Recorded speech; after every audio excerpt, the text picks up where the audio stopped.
প্রিয় শিক্ষার্থীরা, এখন আমরা জানবো দমিরে মুনফাসিল। তাহলে আমরা জেনেছি যে দমিরে মুনফাসিল হচ্ছে যে পৃথক সর্বনামগুলো। তো এটা হচ্ছে যে দুই প্রকার। একটা হচ্ছে যে দমিরে মানসুবে মুনফাসিল, দ্বিতীয় প্রকারের নাম হচ্ছে দমিরে মারফুয়ে মুনফাসিল। তাহলে এটাকে আমরা দুই ভাগে বিভক্ত।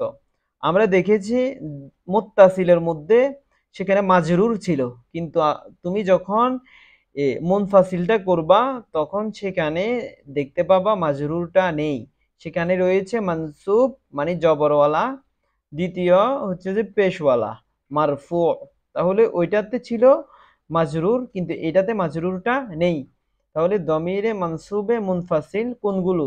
ইয়াহু, ইয়াহুমা, ইয়াহুম, ইয়াহা, ইয়াহুমা, ইয়াহুন্না, ইয়াকা, ইয়াকুমা, ইয়াকুম, ইয়াকি, ইয়াকুমা, ইয়াকুন্না।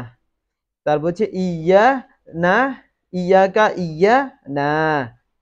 এই 14টা হচ্ছে দমিরে মানসুবে মুনফাসিল। এগুলো মুখস্থ করে নিবা।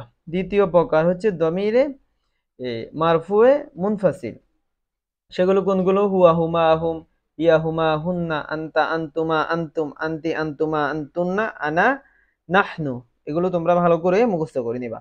তাহলে আমরা পেলাম দমির মুনফাসিল হচ্ছে যে দুই প্রকার। সেগুলো হচ্ছে যে একটা হচ্ছে মানসুবে মুনফাসিল, দ্বিতীয় হচ্ছে যে দমিরে মারফুয়ে মুনফাসিল। তাহলে দুই প্রকার পেলাম, আর মুত্তাসিলে পেলাম তিন প্রকার। সর্বমোট দমির হচ্ছে সবগুলো মিলে এই 5 প্রকার।